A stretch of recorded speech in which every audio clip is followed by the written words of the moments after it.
Hello, and welcome to Rampant Pyanodon Season 6, Episode 9. Last episode, we made sand casting, and then I yapped about trains for the rest of the episode.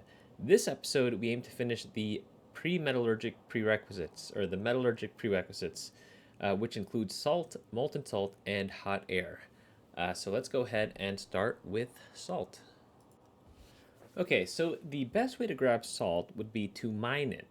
However, unfortunately, all salt is outside of my borders, and outside of my borders is also biters, so I'm going to avoid that for now. That means the backup plan is to extract it from saline water. So really, we're going to produce saline water and then just tack on salt extraction to it. Saline water has several excess ingredients we can eat up. This includes stone plus water into saline water and gravel plus water into saline water. Saline water itself is also a byproduct from a lot of recipes, so we can just bring the saline water over here and turn it into salt. Otherwise, we have two different approaches to this. We can either primarily use stone into saline water, or we can use tar into saline water. Stone is a good choice because we have plenty of stone, but we'd also need about 120 washers. So maybe it's not the absolute best choice. Tar has a ton of extra byproducts, including soot, flue gas, and tailings. So it'll be a lot more complicated to build, and we'll have a lot more materials in and out.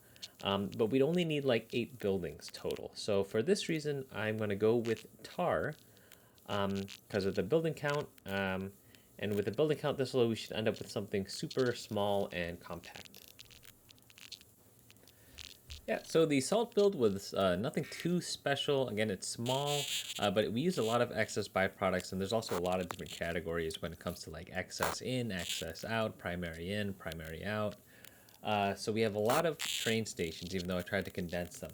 But otherwise, we start from the finished product, salt, which is in the evaporator. That takes in saline water to turn into salt. And that's pretty much like the base thing. Otherwise, we have quenching towers where we turn tar and water into tailings, flue gas, saline water, and soot. And we get water directly out of the ground. So we just kind of put them all in a row like this. We have washing stations for excess stone and gravel, which I know we will have a ton of excess stone and gravel to turn into saline water, as well as, I didn't realize this until the end, but I never took in saline water itself, which is kind of why, my build is a little bit messy, but I also added a station for saline water near the end, so we can also take in saline water, turn it directly into salt. Otherwise, this build felt quite messy to me. I'm not quite super sold on the aesthetic, but I mean, it's another step forward, and I'd rather move on to other things than spend a lot of time rebuilding this one. So this is the salt build.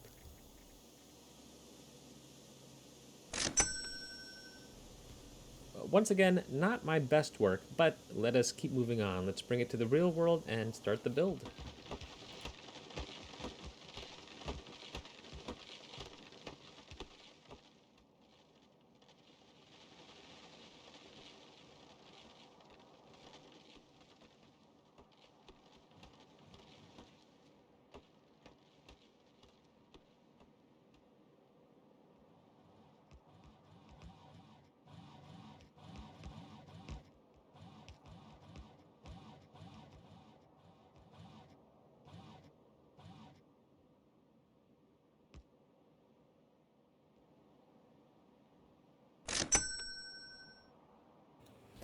And there we go, that is salt. And it actually made salt so quickly that I had no time to do the close-up shot. So let's just quickly move on to molten salt.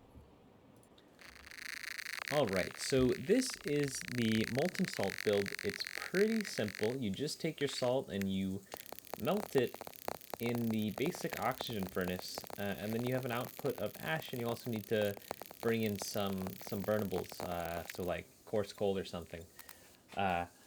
So I built this, and then I realized you don't actually need molten salt. Molten salt recipes, you don't really consume molten salt. It gets consumed in a loop where you basically heat molten salt to hot molten salt, and then you turn that into like coke oven gas, and it turns back to regular molten salt. So it kind of goes in a circle forever, and is never actually consumed. So this build is kind of a waste. In the future, when I use molten salt, Essentially, I'll just carry salt to the location and burn or melt it there on the spot until we have enough for the system. So yeah, this is molten salt, and we're just going to move on to hot air.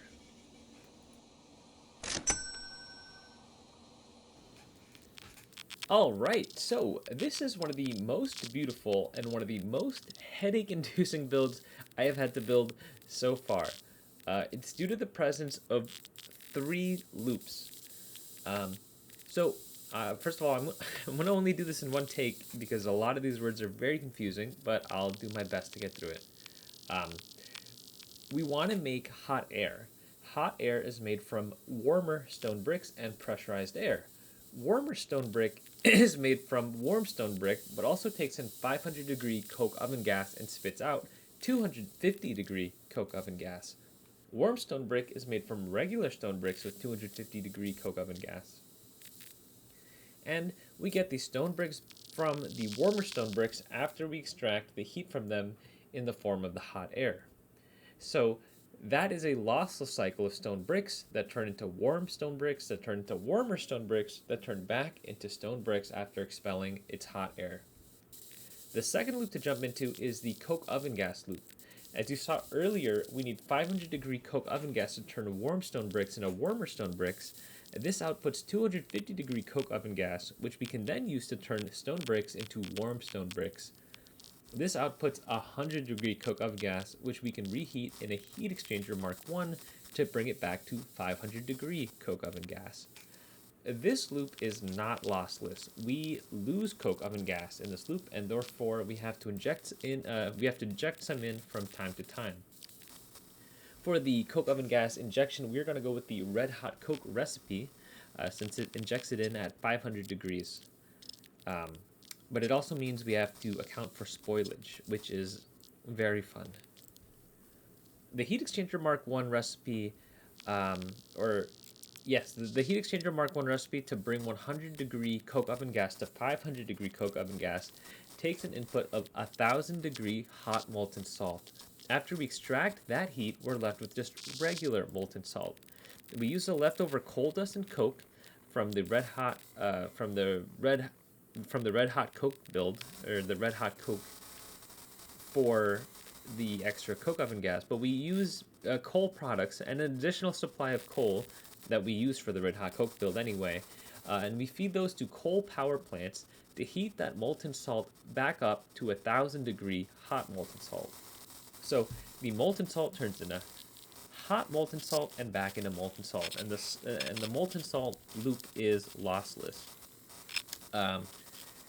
This was very hard to design.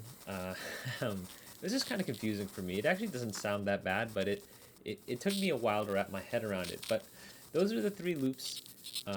Aesthetically speaking, I love this build because it's very loopy, both design and ingredient-wise. I tried to make fun loops for the main designs, have things go in circles.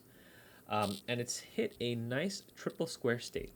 I'm going to experiment with more simple train designs because I spend more time on train designs than I want to, and I want to leave them outside the main design blocks and just have them on like either side. But after all that headache, we finally have our hot air build, our beautiful hot air, the last ingredient required for metallurgy. So let's go ahead and let's pour it in.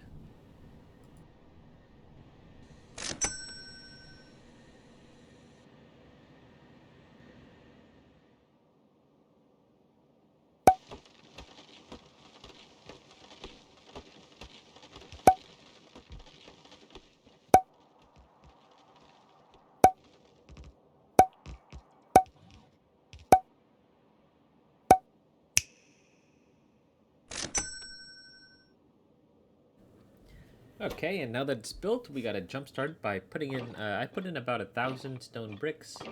And then we gotta rewire the pipes a little bit to get the coke oven gas going, and we feed it coal to get the coke oven gas going. And then the last thing we gotta do is we gotta feed it salt, a ton of salt to make sure this thing doesn't deadlock. So much salt, in fact, it exposed some issues with my base. I had no salt because our tailings was filled up because we had no place to dump our tailings. And then we had no salt because we had no tar, which is used for tailings because the syngas is clogged up, so we had to increase the storage for that. And then I learned that we also had no salt because we had no tailings for no tar for syngas because we had no stone. And I forget how that's related. Oh, I remember how that's related. We need coal for syngas, but the stone was clogging up the Alaska roll station. So I had to increase the buffer size at the Alaska roll station, but it took a very long time. I'll just hit the cha-ching right here. And that's a long time filling it up with salt. But eventually we get our beautiful hot air build. This shot is actually while we were filling it up because it's actually active. Switching now to the end one where it's not active because we're actually filled up on hot air before we actually finished filling this thing up with molten salt. But there it is, hot air. Alright, well, this brings us to the end of the episode. This episode, we were able to take care of the rest of the pre-metallurgic prerequisites. So we got salt, molten salt, and hot air all done this episode, which means next episode, we can actually start to begin on making plates. That is probably going to start with iron and tin and maybe steel, because that's what we need to defend our borders. So big thanks to my patrons, and I am very excited. I will see you guys next episode.